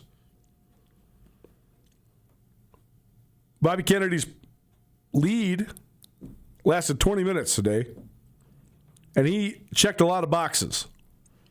There has been justifiable scrutiny towards Griz football about their in-state recruiting, not just failures is the wrong word, shortcomings, but also what caused that, right? It's not just that the Bobcats have overwhelmed the Griz in in-state recruiting. It's the how. It's the why. Bobby Kennedy didn't do much to answer the how or the why he's going to right that ship, but he did talk specifically about the what. That he acknowledges that it's something that needs to be taken care of. That was how he led his press conference. Here is Bobby Kennedy on in-state recruiting. Recruiting Montana and finding the best players in the state and making them feel valued and knowing them, that's going to be a big priority of me and then also our staff. And I'm really excited about that. Last few weeks, seems like I've been on the phone constantly talking to guys. And, I want to be very accessible to them. And so that's been a real positive thing. And then the other thing I wanted to address about recruiting is, I'd heard different things. We need to sign more Montana players, need to do this, need to do that. Now, if you look at our class, our high school guys coming in, 9 out of our 20 guys are from the state of Montana. We're hoping to sign one more. Okay, and so like I said, half your class. I'm not saying it can't be more, it can't be less. We're hoping it's going to be more in the future. But we want to find, like I said, the best guys in the state and go after those guys. Really excited about a number of guys in the class. Obviously, me in my prior role. I got to know the wide receivers a little better than some of the other positions, but I've been reaching out to guys on a almost nonstop basis. So once again, really excited about our class, and the conversations that I've had with guys have been really, really good and very positive. The other thing I wanted to address is, there's all this talk about the transfer portal, right? NIL, transfer portal, and if you look at things. We had 12 guys under the portal this year, okay? 12 guys under the portal, and we ended up signing 24 guys, okay? So if you look at our class that's coming in, 24 guys from the portal, 20 from high schools. It's almost a 50-50 relationship between high school guys and portal guys. We still want to be a developmental program. We want to recruit high school guys, develop them, but also in this age of transfer portal guys, and when your guys that you've developed leave for different reasons. Obviously, there's a lot of money being thrown around out there. We have to replace those guys that have experience. But what I want to be known for, Okay, and what our staff wants to be known for is also recruiting high school players and developing those guys. And so that's another one of our goals. One of my biggest questions is the departure, right? The fact that Bobby Houck was known as such a great recruiter, and that maintained through 1.0 and 2.0, but was also known as such a great developer. That was tried and true through 1.0, unquestionably. Chase Reynolds, Mark Mariani, Corey Bierman, those guys are small-town Montana guys that came to the Griz as either walk-ons or partial scholarship guys. Colt Anderson in that mix as well. And they went on to become NFL players. So that 1.0 staff knew how to recruit. 2.0, some great development that then hit the skids in the post-pandemic era. Patrick O'Connell, walk-on turned NFL guy. Dylan Cook, walk-on turned NFL guy. Those guys came in early on in Houck 2.0. So when Bobby Kennedy says we want to get back to being a developmental type of staff, I believe him. I just want to know what's the change from what Bobby Houck was doing. What's the thing that made that so important to you? Noah's Down 102.9 ESPN Radio. The ESPN Roundtable, probably presented by Stockman Bank of Montana. Stockman Bank in Montana, only in Montana, and they plan on keeping it that way. Stockman Bank, Montana's brand of banking. Spring ball starts in less than a week, March 2nd. Who knew that March 2nd was on Monday? Crazy the way that this all sneaks up on you. We're going to start spring ball then. Bobby Kennedy laid out a pretty concise plan for what spring ball will entail from a schedule perspective for the Montana Grizzlies. Was for spring practice, all the Montana high school coaches are welcome at any practice. Okay, we are available to them, and we'd love them to come. I know they have busy schedules too. Some of them are coaching track in the spring and different things, but like all high school coaches in the state are welcome to any of our spring practices. And we'd love to have them around. Also, our quarterback club members and former lettermen. Okay, we want our lettermen around. Obviously, our quarterback club does a great job in helping us raise money and being involved and doing some of the things that we need to get done around here. So they're also welcome. If any of those groups want to come, I just ask that they please contact Keaton Johnson in our office, okay, and call him. He's a great resource, and like I said, we'll be more than willing to roll out the red carpet for any of those groups. So, starting spring practice, I'm really excited.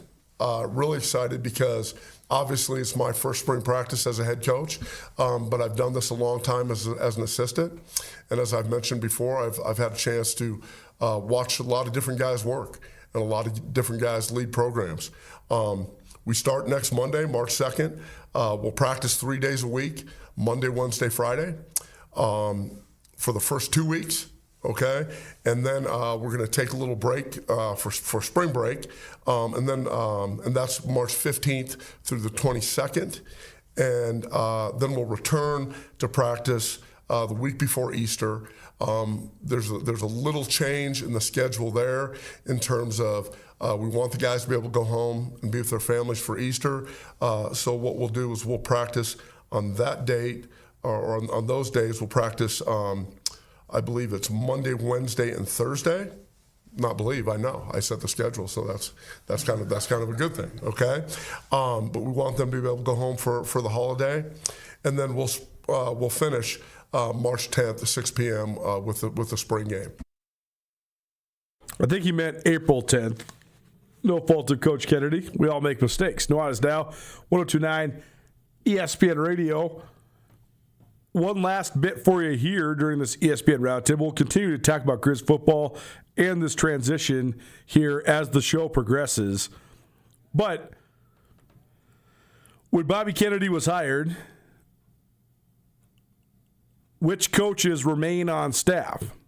It was made clear that Brent Pease was going to remain on staff. Actually, Kent Haslam said that he talked to Brent Pease first gauged his interest as the head coach. P said he thought that the number one way that the Griz could move forward, at least in the short term, is for him to remain the offensive coordinator. P's obviously a great quarterback at Montana more than 30 years ago. He's had multiple stints at his alma mater. I know he wanted to be the head coach at Montana several times when that job was open, but leaning in and said, okay, I think the thing that's best for the team is me to stay as the OC. They'd already hired Brent Myers as the offensive line coach. Justin Green had already departed for Washington State, so that was an opening. Bobby Kennedy moving from wide receivers to head coach. That leaves an opening at wide receivers. Rob Fennessy maintained as the tight ends coach. So there's your offensive staff. Defensively, there was an implication that maybe they'd stay as the same staff on defense. Well, then the dominoes fell rapidly. Tim Houck, co-defensive coordinator, retiring. Roger Cooper, other co-defensive coordinator. He gets a job as the inside linebackers coach in Illinois with Bobby Houck. Ronnie Bradford, former DC for the Griz, who had not been with the Griz recently since 2023, hadn't been there, but had ties to the program. He also headed to Illinois with Coach Houck. Mike Linehan, the defensive line coach, also headed to Illinois as an analyst with Coach Houck and Brett Bielema. So now all of a sudden you got a whole opening on the defensive side of the ball. We reported here that Eric Sanders, who spent almost a decade in the NFL, was the inside linebackers coach at Stanford, but most recently was the defensive coordinator at Eastern Washington. He's the new DC at Montana, pending HR approval. Jalen Johnson, a guy that played defensive line at the University of Washington. He was the D-line coach at Eastern Washington. He's coming with Sanders from Cheney.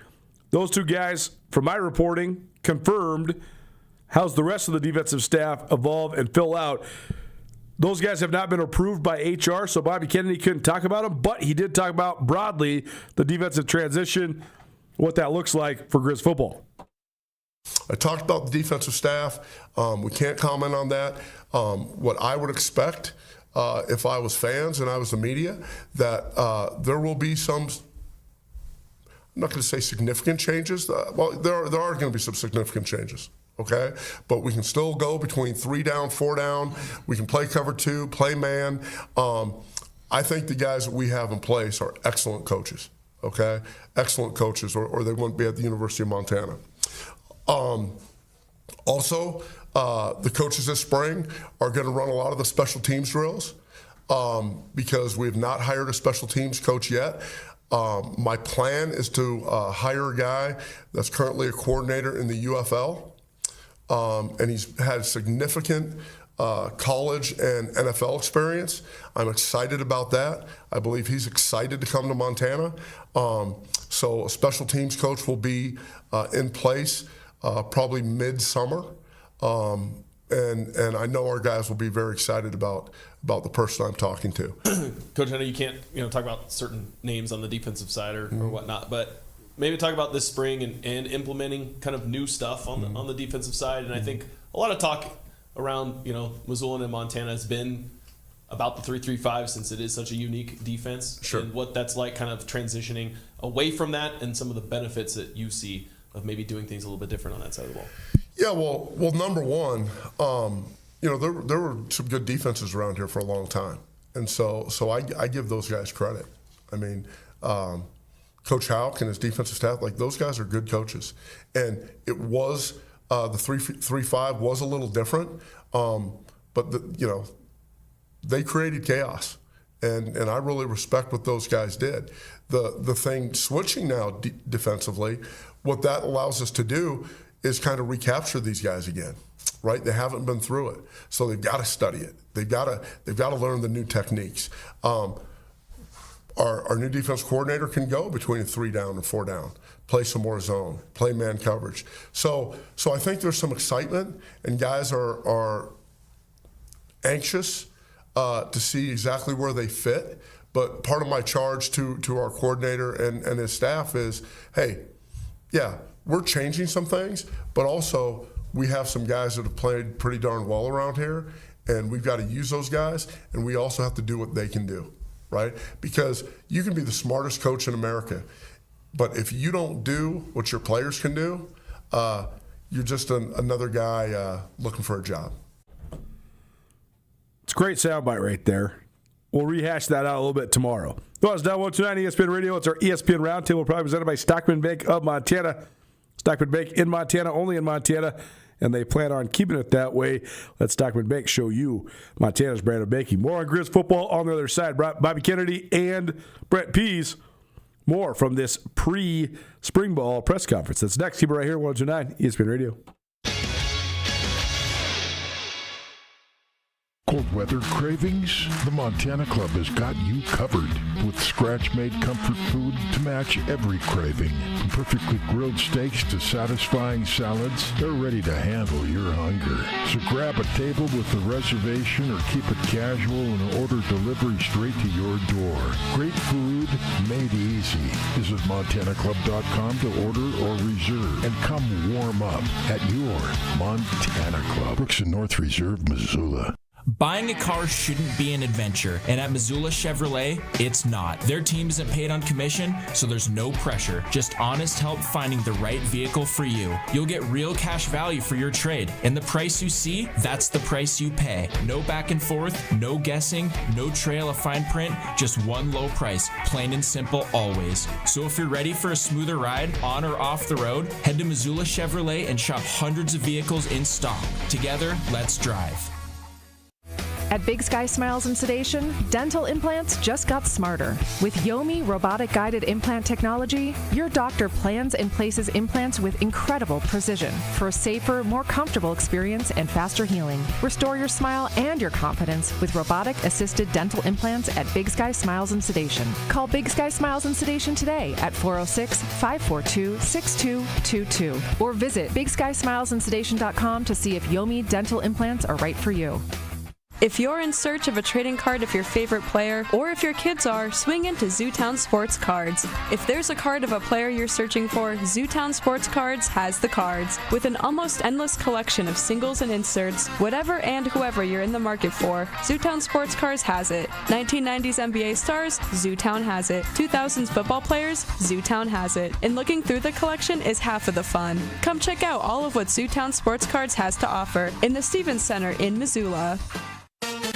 From the opening face-off to the final horn, Griz Hockey was backed by the best fans in college hockey. That's Griz Nation at the Glacier Ice Rink. All season long, you brought the noise, brought the pride, and turned every game into a battle. Big hits, last-second goals, heart-pounding moments. University of Montana Hockey doesn't do it without you, and we mean that. So keep packing the rink, keep raising the volume, and keep backing the Griz for years to come. Thank you, Missoula, for your continued support of Montana Grizzly Hockey. All Nations Health Center is committed to keeping you vibrant and full of energy by supporting your physical, mental, and spiritual health. All Nations Health Center in Missoula offers a variety of services to the Indigenous and non-Indigenous people of Western Montana. All Nations offers primary care doctors, behavioral health services, mental health counseling, and even dental. All Nations currently serves more than 2,000 registered clients who are proud Indigenous people. For more information about how All Nations Health Center can help you, visit allnations.health. This is Nuanez Now on 102.9 ESPN Radio Missoula.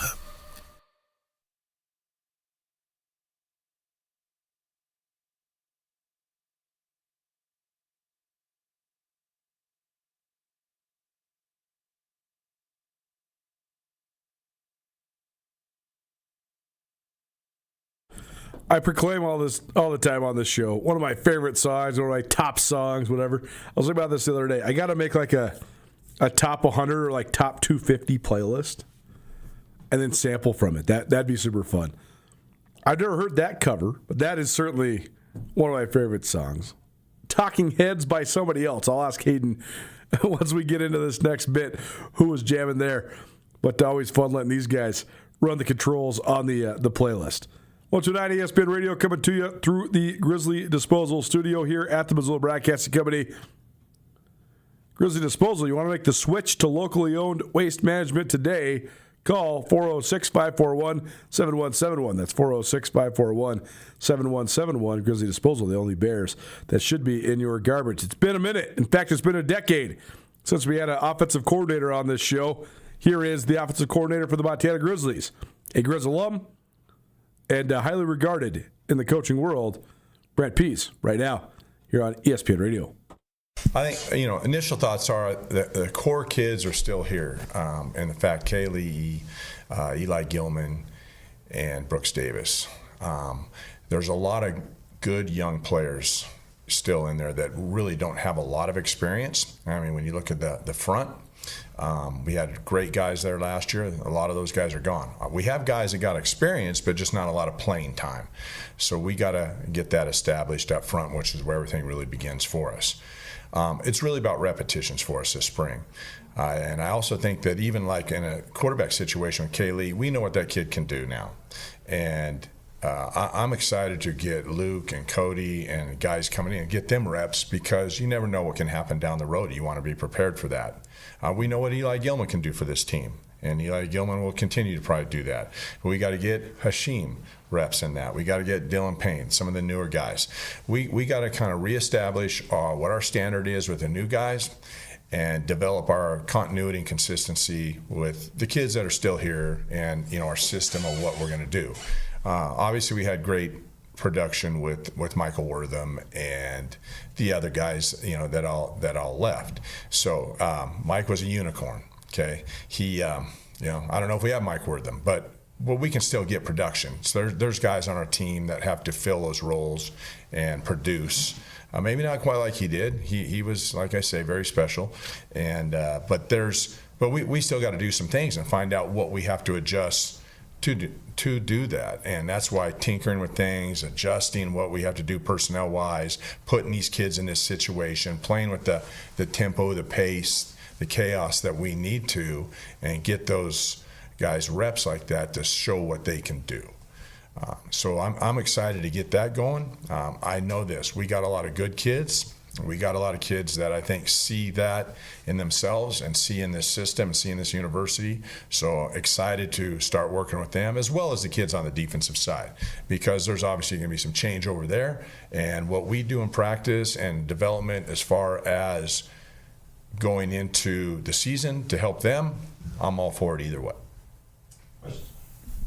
Coach, I just wondered if you could talk about the transition to Bobby Kennedy as the head coach and your decision to stay as the offensive coordinator and sort of maintain some continuity on that offensive side of the ball. Yeah, well, I'll probably refer to him as BK because, he worked with me last year, but he's got great energy, always positive.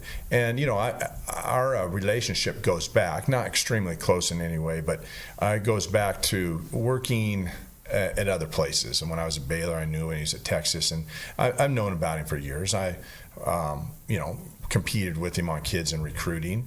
But hey, here's a guy that's been to a lot of good places: Texas, Iowa, Stanford, and he's been through the ropes and never had his opportunity. So I think it's a great opportunity for him, to step in and have his shot at this. And as far as myself, I saw continuity and staying with the kids that I have. I've always said to a few kids, I plan on, finishing with you, and that's my intent. And I said that to Drew Deck to get him back here, his senior year, and I finished with him. So I'm at the stage of my life where I'm going to be true and loyal to kids, and my intent to move on in life is probably not what it was when I was 30-some years old. You mentioned where did you see him grow last year? What sort of progress did he make, and how close do you think he is to reaching his true potential? Yeah, definitely grew. It's kind of funny. I mean, the kid's a very focused kid. He's a competitive kid. And you could just see that. I think he understood ball a lot more and understood what we were trying to do on a weekly basis with our plan against the teams. That we face different teams, what they do defensively, scheme-wise, and him rising to the occasion. Now, he stepped in and made some great plays when he had to make some great plays. You can pick out games. I'm sure we can all name certain plays, but that's where his experience, his feel for what was going on, his game management and decision making and what we do started to really step up, and just found his consistency and created big plays with his feet and just kept us in really good situations. And I think he just grew from that. So proud of him that way. And, throw in the fact that, like I said, he is a very competitive kid. He works at his game, his craft. He studies it. And when you get kids that are doing that, I think they're going to find that consequences on the other side are very positive.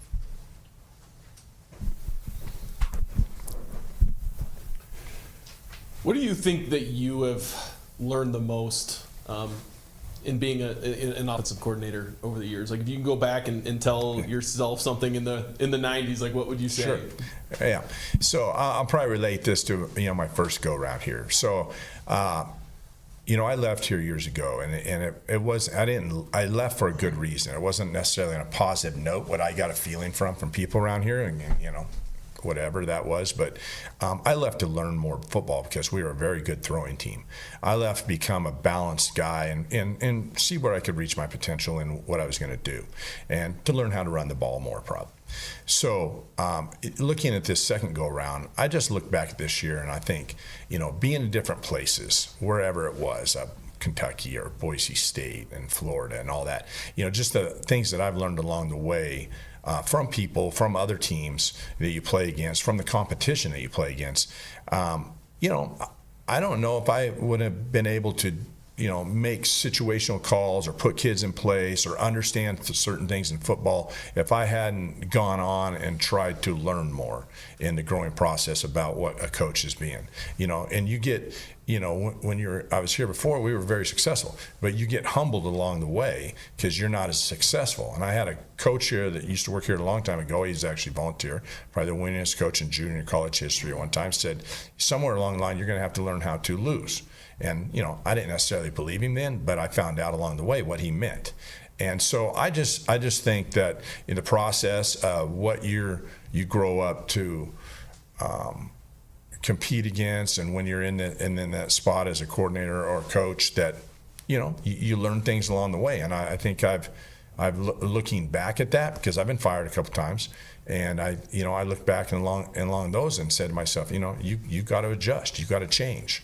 And it helps you in a lot of ways, not just football. It helps you in recruiting. It helps you in relationships with people within the department, whatever, and with kids in particular. The biggest thing that's changed nowadays is the kids' outlook on what college football is.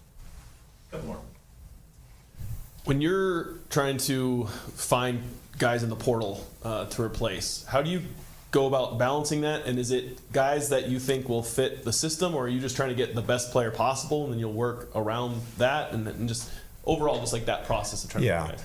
I think a combination of both. I think one, you got to find good athletes, what you're looking for in the metrics of a player, be it speed, size, to fit in.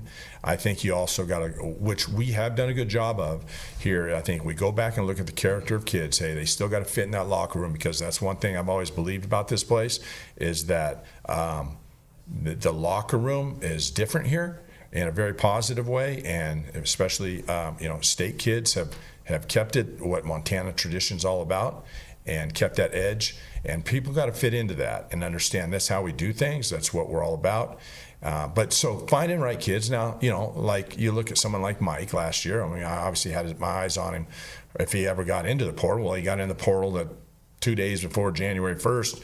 And I was at my in-laws' house and getting ready to go hunting. And I got on a thing with Keaton and said, get that guy on the phone real fast, But because I think, I always knew what he could do, and I could see what a fit he could be. And we didn't know what he could do as a receiver, but I knew that he wanted to play receiver. If he was going to, go compete at the next level, that's what he would do. And then, obviously he's a great kid and was open to fitting in however we could use him. And, you get kids like that, they're special. And obviously I'm a Mike Wortham fan.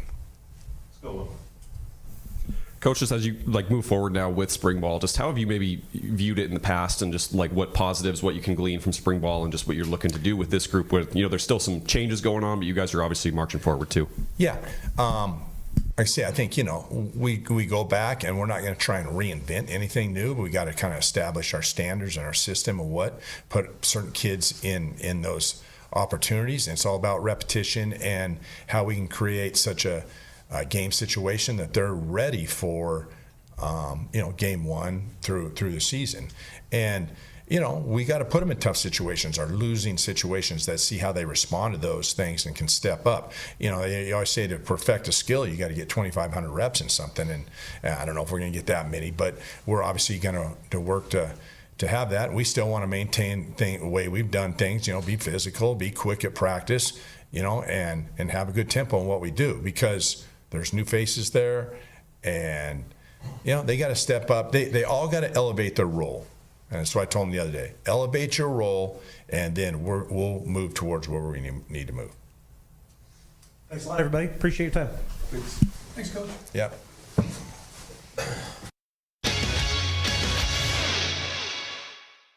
Why do you go to the big box stores for your pharmaceutical needs? It doesn't really make any sense. Employees are walking out all over the country because safety is disregarded and they treat their customers like numbers in a database. Why do you go there?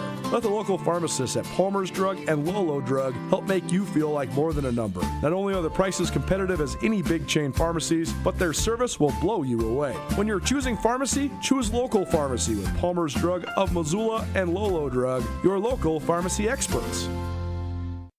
Montana weather, am I right? While we can't control the weather, there is one thing we can control: your comfort. Liberty Electric, your partner in ensuring your comfort lasts until spring arrives. Let us help you stay cozy and worry-free through the chilly months, especially mornings. Remember, a heated garage means a warm car and a happier you. Let Liberty Electric show you how affordable a warm garage can be. Dial 541-WIRE. That's 541-9473.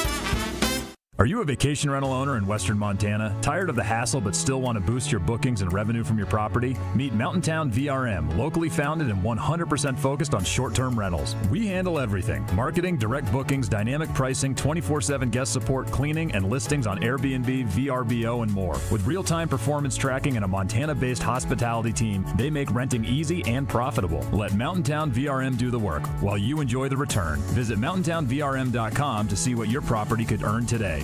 Medicare loses $60 million in Montana each year, $60 billion nationally. Medicare processes 4.5 million claims a day. They don't know who your doctor is, but you do. Mistakes can happen. Read your Medicare statements and call Montana Senior Medicare Patrol if you see anything unexpected. 1-800-551-3191. This project is supported by a grant by the Administration for Community Living. The wait is over. Grizzly Disposal is now offering no-sort recycling. No more sorting and dragging it across town. They'll get it right from your house. Cans, cardboard, and plastic all in one bin. Handled by Grizzly Disposal. Visit grizzlydisposal.com to add on recycling to your plan or to switch over to Grizzly Disposal today. Give them a call, 541-7171. That's 541-7171. The best trash removal service in town just got better. Grizzly Disposal, the only bears that should be in your garbage. Hey, it's Colter Nuanez from your favorite daily sports talk show, Nuanez Now, and I want to buy you a meal on your birthday at Paradise Falls. If it's your birthday, head on over to Paradise Falls at 3621 Brook Street, and I will buy you a birthday entree. All you have to do is go into the family-friendly Missoula favorite, present your ID, and the entree is on me. Birthday meals courtesy of Nuanez Now at Paradise Falls, a family-friendly restaurant serving breakfast, lunch, and dinner. If it's your birthday, head over to Paradise Falls, Missoula's coolest hotspot. Nuanez Now on ESPN Radio.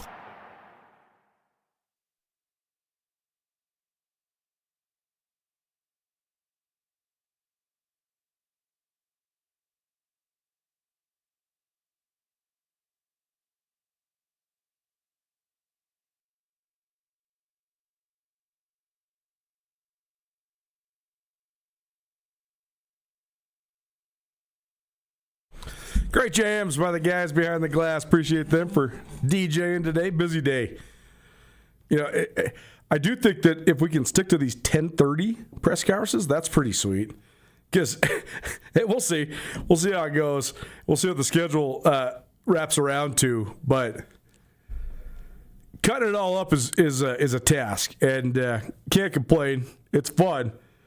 But today, getting it all out the door and still being able to go do multiple other things before the show was also good. So we'll see how it goes. But as I keep saying, I'm still trying to wrap my mind around all of it. because it's just different. And change is change. It's a transition. But certainly welcoming the change here at ESPN Radio and for Griz football across the board. Appreciate you for hanging with us here on Nuanez Now. If you missed anything in today's show, plenty about the pre-spring ball primer at the University of Montana with Bobby Kennedy, the new head coach of the Griz football team. We also heard from Brent Pease, the offensive coordinator. Ryan Tutel and I give you our reactions to the press conference in segment 1. We also had some gold medal ×2 hockey from Hayden Smith and Jeff Safford. We also heard from Taylor Chirick, one of the stars of Montana. She's a sophomore at Montana State women's basketball. We also heard from Bobby Kennedy himself and Brent Pease. All of it on the Nuanez Now podcast, which is available on all your various podcast hosting platforms. Please rate, review, subscribe, all that good stuff. And we appreciate you for doing all those things. Certainly it helps us. Here's what I need you to do. I need you to, if you are a loyal listener to this show, you like this show, you love this show, you want this show to keep on going, here's 3 things you can do to help us. 1, go on our YouTube channel, press subscribe. Easy. Just search Nuanez Now, ESPN MT, ESPN Missoula, any of that. It'll take you right there to this here stream of this show. Press subscribe. Go on our podcast, whether you go on Apple Podcasts, Spotify, whatever you use. Go on there, press subscribe. And then 3, the old-fashioned way, word of mouth. Tell your friends. If you're a sports fan, you got friends that are sports fans, tell your friends about the show. We've been doing this for a long time. I know we got a ton of traction. We got a huge audience. But I really believe in what we do in terms of shedding light and exposure on athletes, especially local athletes and especially young local athletes, high school kids, even younger than high school kids. I think that's important. I think it's the lifeblood of Montana. Somebody told me the other day, we were in the midst of a conversation, he said, everybody in small town Montana, they don't get along when they see each other all the time because they get tired of each other. They always get along when the team in their town is good because you got something positive to talk about. That resonates with me so much because it's not even just in small towns. It's in the big towns like Missoula and Bozeman, et cetera, as well. But it is the thing that brings us together, and that's what we need. We'll be back at it tomorrow. Jam-packed show, plenty of hoops for you. We're going to hear from Kenya Naguayo from Griz Hoops, as well as Jed Miller, and whatever else we get to. See you then, 4 p.m. Nuanez Now, ESPN Radio.